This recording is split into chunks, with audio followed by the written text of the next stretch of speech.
Minha sogra trancou nossa criança pequena do lado de fora na noite de inverno, dizendo: crianças precisam entender o frio real. Onde está a Ana? Perguntei, encontrando Margarida calmamente bebendo chá às 2h47 da manhã. O quarto da minha filha de 3 anos estava vazio, morno de febre, mas nenhuma criança à vista. Margarida apontou para a porta dos fundos, sem levantar os olhos de sua revista. Lá fora, aprendendo autoconfiança, através do vidro congelado, vi uma pequena forma encolhida imóvel na neve. Minha filha em pijamas finos, cercada pelo branco. A fechadura estava travada firmemente. Há quanto tempo? Exigi, mãos tremendo enquanto girava a chave. O termômetro marcava -12 graus. Ana estava sentada como uma boneca quebrada contra os degraus da varanda. Não chorava mais. Mal respirava. 3 horas, disse Margarida, olhando seu relógio. Ela parou de fazer birra depois da primeira hora. Mostra que está aprendendo que lágrimas não resolvem problemas. Sua voz carregava satisfação casual, como se discutisse uma receita bem-sucedida. Os lábios de Ana estavam roxo-azulados. Sua pele parecia mármore congelado quando a peguei no colo. Nenhuma resposta quando chamei seu nome, olhos fitando o nada. Liguei para a emergência, enquanto Margarida continuava bebericando chá. Ela está bem, disse desdenhosamente. Meus filhos sobreviveram a coisas piores. Os paramédicos trabalharam freneticamente. Temperatura corporal 31 graus, anunciou um. O normal eram 36,6. Eles lutavam para salvar sua vida, enquanto Margarida lhes contava sobre Ana, que havia saído sonâmbula e ficou acidentalmente trancada do lado de fora. Sua mentira saiu lisa como seda. No hospital, doutora Santos estabilizou a temperatura de Ana com fluidos intravenosos aquecidos. Mais 30 minutos e parada cardíaca seria inevitável. Ela me disse privativamente. Isto não foi acidental. O padrão de congelamento indica exposição prolongada deliberada. Margarida representou a avó preocupada perfeitamente para a equipe, trazendo bichos de pelúcia e falando lacrimosamente sobre o terrível acidente. Mas quando Raquel chegou de seu turno de enfermagem, a máscara de Margarida escorregou. Eu te disse que ela era muito mole, sibilou. Mimar cria fraqueza. Raquel encarou sua mãe com horror. Você quase matou minha filha. Margarida se endireitou defensivamente. Eu a fortaleci. Minha geração sobreviveu a invernos que destroem essas crianças fracas e modernas. Ana precisava de dificuldade real para construir caráter. A entrevista policial revelou a filosofia de Margarida. Ela havia criado 5 filhos, através de amor duro, que seria chamado de abuso hoje. O irmão mais novo de Raquel havia morrido aos 4 de pneumonia. Mas eu me perguntava o que realmente havia acontecido durante aqueles invernos rigorosos de Minnesota. Oficial Santos tomou notas, mas explicou a realidade legal.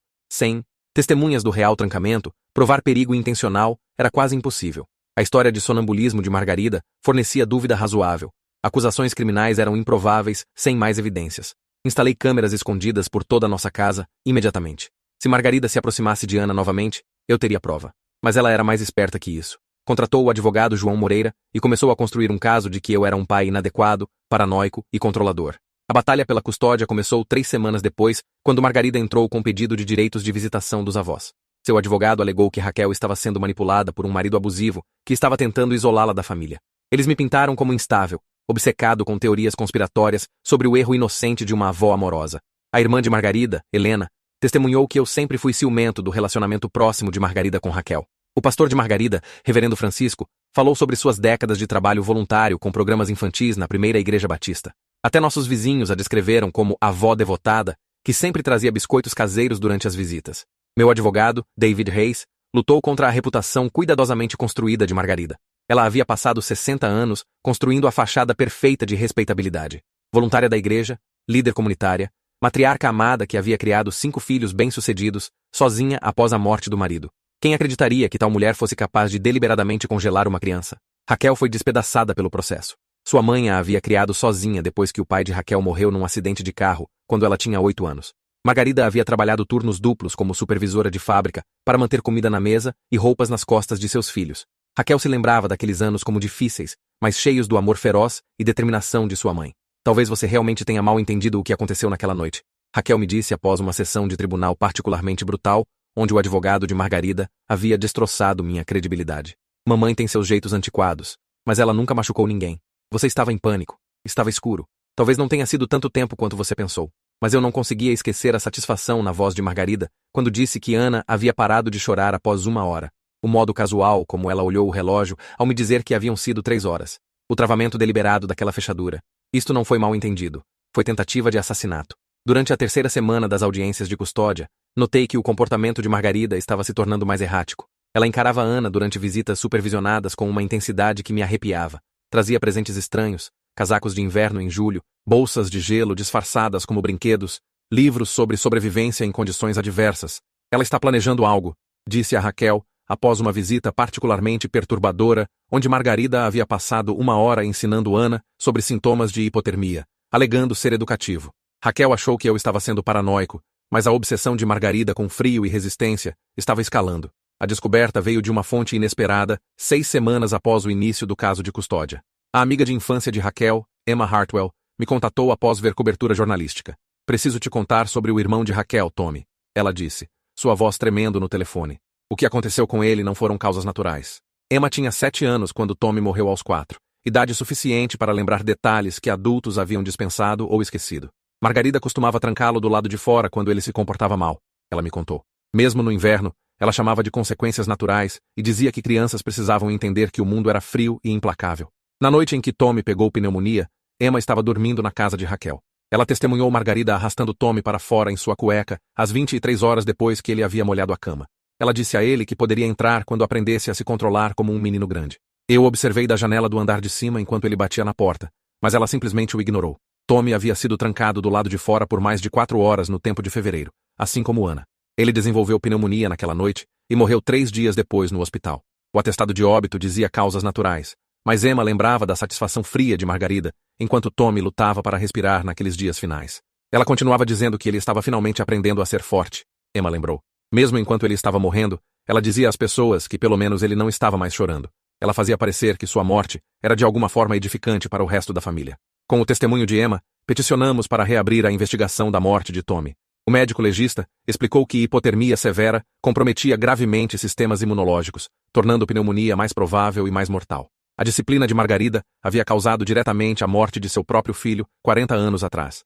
Mais testemunhas começaram a emergir, uma vez que a história de Emma se tornou pública. Antigos vizinhos de Margarida de 3 casas diferentes lembraram de incidentes estranhos. A família Johnson lembrou da filha de Margarida, Susana, sendo trancada no porão de raízes durante tempestades para superar seu medo. Os Anderson lembraram da irmã mais velha de Tommy, Jenny, caindo das escadas repetidamente, sempre quando Margarida alegava que ela havia respondido mal. Senhora Valéria Cooper, agora com 78 anos, havia sido vizinha de Margarida quando Raquel era adolescente. Ela testemunhou que Margarida havia trancado Raquel do lado de fora durante a noite durante uma nevasca de janeiro, quando Raquel tinha 16 anos, estava grávida e solteira. Margarida disse que ela precisava entender a realidade fria de suas escolhas. Senhora Cooper lembrou. Isso explicava por que Raquel nunca havia mencionado estar grávida quando adolescente. Ela havia perdido o bebê naquela noite, provavelmente devido à hipotermia que Margarida havia deliberadamente induzido. Raquel havia bloqueado a memória, mas Senhora Cooper lembrava de encontrar Raquel inconsciente na neve na manhã seguinte e levá-la correndo ao hospital. Quando mostrei a Raquel o testemunho de Senhora Cooper, ela desabou completamente. As memórias voltaram em torrente. As cãibras, o sangramento, a estadia no hospital onde médicos disseram que ela havia perdido o bebê devido a complicações. Margarida havia convencido Raquel, de 17 anos, de que o aborto espontâneo era punição de Deus por seus pecados. Ela matou meu bebê também. Raquel sussurrou, lágrimas descendo por seu rosto. Eu pensei que fosse minha culpa por ter engravidado, mas ela assassinou minha criança assim como tentou assassinar Ana. A extensão completa da crueldade de Margarida estava finalmente se tornando clara. Doutora Patrícia Neumann, uma psicóloga infantil, testemunhou sobre o padrão de abuso que se estendia por 4 décadas. Margarida usava a hipotermia como arma de controle, alegando construir caráter enquanto na verdade cometia a agressão. As noites mais frias eram quando ela infligia mais dano, sabendo que queimadura do frio e hipotermia seriam culpadas no tempo em vez de abuso. Os outros filhos de Margarida começaram a falar uma vez que perceberam que não estavam sozinhos. O irmão de Raquel, Marcos, testemunhou sobre ser trancado na garagem durante tempestades de inverno. A irmã Jennifer descreveu ser forçada a dormir no porão sem aquecimento sempre que decepcionava sua mãe. Cada irmão havia pensado que era o único alvo. A investigação se expandiu quando a detetive Lisa Murphy descobriu que Margarida havia sido casada 2 vezes antes do pai de Raquel. Seu primeiro marido, Roberto Thornton, havia morrido em 1962 de exposição depois que seu carro quebrou numa tempestade de neve. Testemunhas disseram que Margarida havia se recusado a deixá-lo entrar em casa após uma discussão, alegando que ele precisava resolver as coisas sozinho. O segundo marido de Margarida, Guilherme Cross, havia morrido de pneumonia em 1968, depois de ser trancado fora de sua casa durante uma tempestade de gelo. A morte havia sido considerada acidental, mas vizinhos lembravam do comportamento estranho de Margarida. Ela havia esperado até de manhã para descobrir Guilherme congelado em sua varanda. Então agiu surpresa e aflita. Ela está matando pessoas há 60 anos, a detetive Murphy me disse, usando o tempo de inverno como sua arma. Ela é esperta o suficiente para fazer parecer acidental, mas há um padrão claro. Qualquer um que desafiasse sua autoridade ou a decepcionasse, acabava morto por exposição. O FBI abriu uma investigação federal nas atividades de Margarida, através de múltiplos estados. Registros mostraram que ela havia se mudado frequentemente, sempre após mortes suspeitas ou quase mortes de membros da família. Ela havia aperfeiçoado seu método ao longo de décadas, aprendendo como infligir dano máximo enquanto mantinha negação plausível. Agente Carol Stevens entrevistou parentes sobreviventes de Margarida pelo país. Um sobrinho em Montana lembrou de ser trancado num celeiro sem aquecimento por 2 dias quando tinha 8 anos. Uma ex-enteada em Dakota do Norte descreveu ser forçada a andar descalça pela neve como punição por preguiça. As vítimas que haviam sobrevivido haviam todas aprendido a nunca contrariar Margarida novamente. A primeira vítima de Margarida havia sido sua própria irmã mais nova, Dorothy, em 1954. Margarida tinha 16 anos quando trancou Dorothy de 8 anos fora de sua fazenda familiar durante uma nevasca. Dorothy morreu de hipotermia, e Margarida herdou o fundo fiduciário de sua irmã de seus avós falecidos. O padrão havia começado cedo e continuado por 6 décadas. Registros mostraram que Margarida havia coletado pagamentos de seguro de vida em 7 diferentes membros da família ao longo dos anos. Cada morte havia sido considerada acidental ou causas naturais, mas o motivo financeiro era claro. Ela havia assassinado por dinheiro enquanto disfarçava como disciplina ou construção de caráter. A prisão de Margarida virou notícia nacional. A mídia a apelidou de assassina do gelo, uma avó que havia usado o tempo de inverno para assassinar membros da família por 60 anos. Psicólogos apareceram em programas de entrevistas discutindo sua patologia. A necessidade de controle absoluto, combinada com o prazer sádico de ver outros sofrerem. Eu testemunhei perante o grande júri sobre encontrar Ana naquela noite. O promotor me pediu para descrever o comportamento de Margarida, o modo casual como ela havia discutido quase matar minha filha. Ela estava orgulhosa do que havia feito, eu disse. Ela genuinamente acreditava que torturar uma criança de 3 anos era boa parentalidade. O julgamento se tornou um circo midiático. Margarida contratou 3 advogados e alegou estar sendo perseguida por ter valores antiquados. Sua equipe de defesa argumentou que todas as mortes foram coincidenciais, que ela simplesmente havia tido azar de perder tantos membros da família para acidentes e doença. Mas a promotoria metodicamente desmontou suas alegações. Experts médicos explicaram como exposição deliberada causou as mortes. Meteorologistas testemunharam sobre as condições climáticas específicas durante cada incidente. O padrão era inconfundível. Margarida havia armado o inverno contra sua própria família por 60 anos. Raquel lutou com culpa durante todo o julgamento. Ela havia convidado Margarida para nossa casa, confiado o cuidado de Ana a ela, dispensado minhas preocupações como paranoia. Como eu não vi? Ela perguntou durante uma de suas sessões de terapia. Minha própria mãe era uma assassina em série, e eu entreguei minha filha a ela. Doutora Susan Martinez, terapeuta de Raquel, explicou como filhos de abusadores frequentemente não conseguem reconhecer o abuso como anormal. Sua mãe condicionou você a aceitar seu comportamento como parentalidade normal. A mente se protege racionalizando o trauma, especialmente quando vem de um cuidador primário. Ana exigiu terapia contínua para processar seu trauma. A terapeuta lúdica doutora Anne Foster usou bonecas e desenhos para ajudar Ana a entender que o que aconteceu não foi culpa dela. Aos 4 anos, Ana às vezes ainda acordava chorando sobre sentir frio, mas ela estava gradualmente se curando com amor e calor consistentes. A revelação mais chocante do julgamento veio quando a certidão de nascimento original de Margarida foi descoberta. Ela não havia nascido Margarida Cross, como alegava, mas Ingrid Larsson, filha de imigrantes noruegueses que haviam morrido no Dust Bowl. Ela havia roubado a identidade de Margarida Cross em 1960, depois que a Margarida real morreu num incêndio doméstico. Ela esteve vivendo uma mentira toda a sua vida adulta, detetive Murphy explicou. Ingrid Larsson desapareceu depois que seus pais morreram, e Margarida Cross emergiu com documentos falsificados. Ela nem mesmo é quem alega ser. O roubo de identidade adicionou acusações federais ao caso de Margarida. Ela havia fraudado a Seguridade Social por 40 anos, coletado benefícios sob o nome de uma mulher morta, e usado documentos falsos para se casar com múltiplos homens que depois morreram sob circunstâncias suspeitas. O escopo de seus crimes era impressionante. Durante o interrogatório, Margarida finalmente mostrou emoção. Não remorso, mas raiva por ser exposta. Eu dei força àquelas crianças. Ela rosnou para o promotor. Eu ensinei a elas que o mundo era duro e implacável. As que sobreviveram se tornaram pessoas melhores por causa do que eu ensinei. Quando perguntada sobre a morte de Tommy, Margarida permaneceu desafiante. Ele era fraco. Nunca teria sobrevivido até a idade adulta de qualquer forma. Eu simplesmente acelerei o inevitável. Sua completa falta de empatia chocou até repórteres do tribunal endurecidos que haviam coberto julgamentos de assassinato por décadas. A promotoria trouxe famílias de todo o país cujos membros haviam morrido suspeitamente sob cuidado de Margarida.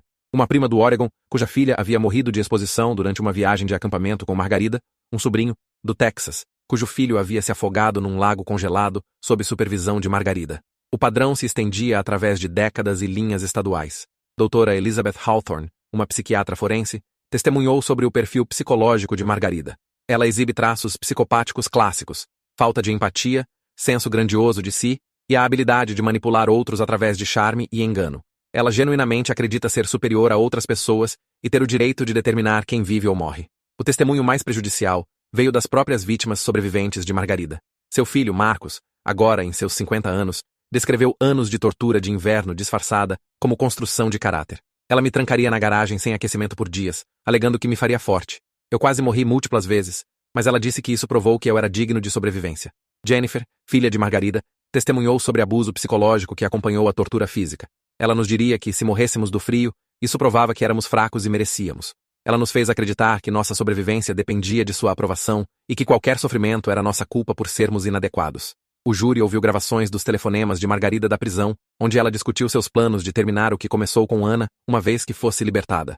Ela havia dito a outra detenta que crianças hoje precisavam de lições mais fortes que gerações anteriores, e que ela tinha métodos que fariam Ana entender a realidade. A evidência forense foi esmagadora. Amostras de solo da fazenda onde Dorothy morreu continham evidência de DNA. Documentos de seguro mostraram que Margarida havia aumentado apólices de seguro de vida em vítimas pouco antes de suas mortes. Registros médicos revelaram padrões de doenças relacionadas à hipotermia em crianças, sob cuidado de Margarida, se estendendo por 6 décadas. O júri deliberou por 14 horas, ao longo de 3 dias, quando retornaram com vereditos de culpado em todas as contagens. 12 contagens de assassinato, tentativa de assassinato, perigo infantil, roubo de identidade e fraude. Margarida não mostrou emoção. Ela olhou diretamente para frente, enquanto o juiz a sentenciou à morte por injeção letal. Durante declarações de impacto da vítima, eu segurei Ana enquanto ela coloriu silenciosamente no meu colo, inconsciente de que a mulher que tentou matá-la estava enfrentando justiça. Crianças não precisam entender frio real, eu disse ao tribunal. Elas precisam entender amor real e proteção de pessoas que supostamente devem cuidar delas. Raquel falou através de lágrimas sobre o irmão e bebê não nascido que Margarida havia matado. Minha mãe me ensinou que amor era condicional à obediência, que crianças eram problemas a serem resolvidos, em vez de pessoas a serem queridas. Foi preciso quase perder minha filha para perceber o quão errado isso estava. Emma Hartwell, agora em seus 40 anos, finalmente encontrou paz após décadas de culpa de sobrevivente. Tommy teria 44 anos hoje se Margarida não o tivesse assassinado, ela disse. Ele merecia crescer, ter uma família, experimentar calor e amor. Em vez disso, ele morreu aterrorizado e sozinho porque um monstro queria provar um ponto sobre resistência. As famílias de outras vítimas de Margarida falaram sobre décadas se perguntando por que seus entes queridos haviam morrido tão jovens, tão repentinamente, tão suspeitamente. A neta de Margarida, de seu primeiro casamento, agora adulta, descreveu pesadelos que teve por 30 anos sobre estar presa em lugares frios e escuros. Juíza Patricia Williams chamou os crimes de Margarida entre os mais hediondos já julgados neste tribunal, representando uma campanha sistemática de terror contra os membros mais vulneráveis da sociedade. A juíza notou que Margarida não havia mostrado remorso e representava uma ameaça contínua a qualquer criança azarada o suficiente para cruzar seu caminho. Margarida foi transportada para o corredor da morte, na instalação correcional feminina, onde foi colocada em confinamento solitário para sua própria proteção. Outras detentas haviam aprendido sobre seus crimes contra crianças e deixado seus sentimentos claros. Até criminosas endurecidas tinham linhas que não cruzariam. Seus recursos se arrastaram por 3 anos, cada um rejeitado por tribunais superiores. Os novos advogados de Margarida argumentaram doença mental, alegando que décadas de abuso haviam distorcido seu julgamento. Mas avaliações psiquiátricas revelaram uma psicopata calculista que havia desfrutado infligir sofrimento e não sentia remorso genuíno. O recurso final foi rejeitado pela Suprema Corte numa manhã nevada de janeiro. Margarida seria executada dentro de 60 dias. Eu não senti satisfação em sua morte iminente. Não traria suas vítimas de volta nem apagaria o trauma que ela havia infligido, mas garantiria que ela nunca mais machucasse outra criança. Margarida morreu por injeção letal numa quinta-feira à noite, acompanhada apenas por um capelão da prisão e testemunhas obrigatórias. Suas últimas palavras foram uma reclamação sobre a temperatura na câmara de execução estar muito fria. Mesmo enfrentando a morte, ela permaneceu obcecada em infligir desconforto em outros. A casa onde Margarida havia criado seus filhos foi demolida após sua condenação. O lote permaneceu vazio, como se o próprio chão lembrasse do sofrimento que havia ocorrido ali. Raquel e eu plantamos um jardim memorial lá numa primavera. Flores para Tommy e todas as outras vítimas que morreram da crueldade de Margarida. Ana se recuperou completamente de seus ferimentos físicos, embora exigisse anos de terapia para processar o trauma psicológico. Ela aprendeu a amar atividades de inverno como trenó e construir bonecos de neve, entendendo que frio poderia ser divertido quando você estava apropriadamente vestido e tinha lugares quentes para retornar. Raquel e eu reconstruímos nosso casamento mais forte que antes, unidos pela missão compartilhada de proteger nossa filha e curar de trauma geracional. Tivemos 2 crianças mais, um filho chamado Tomás, em honra do irmão falecido de Raquel, e outra filha, que chamamos Esperança.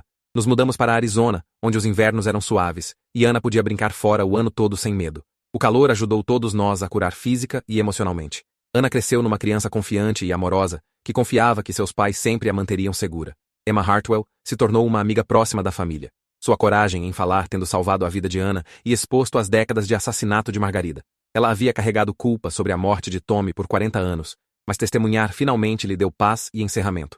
O caso inspirou nova legislação, exigindo verificações de antecedentes para direitos de visitação de avós e relatório obrigatório de mortes suspeitas envolvendo membros da família. Os crimes de Margarida haviam revelado lacunas no sistema que permitiram predadores se esconder atrás de relacionamentos familiares. Raquel se tornou uma defensora de sobreviventes de abuso infantil, falando em conferências sobre reconhecer padrões geracionais de trauma. Ela ajudou a estabelecer grupos de apoio para adultos que haviam sobrevivido a abuso infantil, criando as redes de segurança que ela nunca teve crescendo. A Fundação Margarida Cross foi estabelecida para ajudar sobreviventes de violência familiar e financiar pesquisa em detectar padrões de abuso que se estendem por gerações. Emma serviu no conselho, junto com várias outras vítimas sobreviventes de Margarida, que haviam encontrado força em falar sua verdade. Em noites frias de inverno, quando neve cai fora de nossa casa quente do Arizona, às vezes penso sobre aquela noite que encontrei Ana azul e congelada. Mas em vez de desespero, sinto gratidão pelos meus instintos que a salvaram, pela coragem de Emma em falar a verdade, e pela força que encontramos para quebrar um ciclo de violência que havia ceifado vidas por 6 décadas. Ana agora tem 9 anos, saudável e quente, cercada por pessoas que morreriam antes de deixar alguém machucá-la. Ela ama dias de neve quando visitamos parentes no norte, segura no conhecimento de que frio é temporário e calor sempre está esperando. Ela constrói bonecos de neve com seus irmãos mais novos e os ensina sobre ficar seguro no tempo de inverno, passando proteção em vez de trauma. A lição final de Margarida estava errada. Crianças não precisam entender frio real. Elas precisam entender amor real, segurança real, e que são queridas exatamente como são. O ciclo de violência que havia consumido a família de Margarida por gerações terminou conosco, substituído por calor, proteção e a determinação feroz de garantir que nenhuma criança jamais sofreria novamente em nome de construir caráter através de crueldade.